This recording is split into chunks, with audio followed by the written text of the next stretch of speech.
સમજાણું કાંઈ? જેને રાગનો સાથ હતો સમ્યક દર્શનમાં સુગંધ બિન એવો ભાગ પરમાત્માને રહ્યો નથી. પરમાત્માને તો રાગ ભાગ વિનાનો એક સંકેત છે.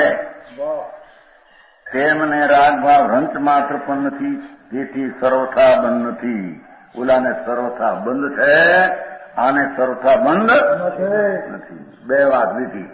હવે ત્રીજી અંતરાત્માની લીધી. કોણ સમજાય છે? કાંઈ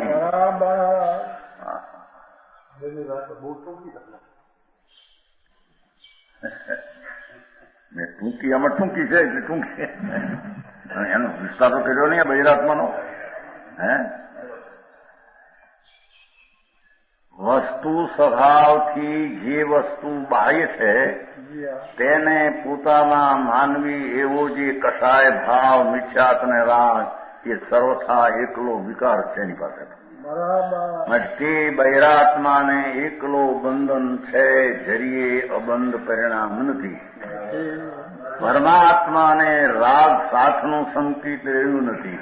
એકલું સંકિત ચોખ્ખું થઈ ગયું.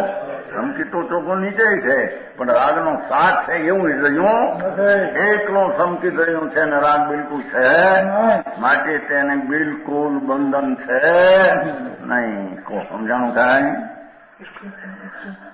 આ કીધો ને ઓલો રાગ નથી એકલું માટે એમ એ પછી કોઈ કે સર્વતા પૂર્ણ સંવેદન એટલે રાગનો સાથ જોડે છે એ નથી. સરાગ સંકિત ને એમ કહેવાય ને જરી છે નહીં. હો સરાગ સંકિત તો સંકિત જ છે, પણ ઓલો સાથ હતો એ નથી. એટલું જ્ઞાન એટલું સંકિત એથી એને બંધન છે નહીં. સમજાણું?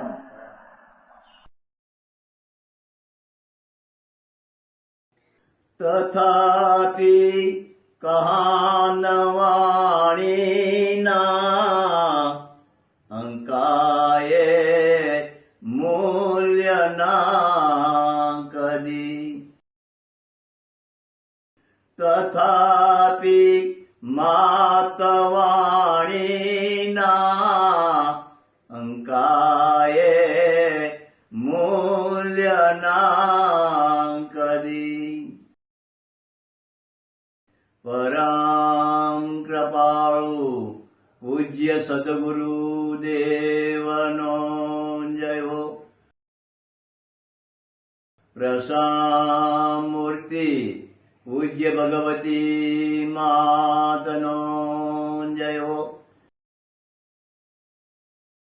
જીનવાણી માતનો જય હો. પરમિત્રાગ દિગંબર જૈન ધર્મનો જય હો.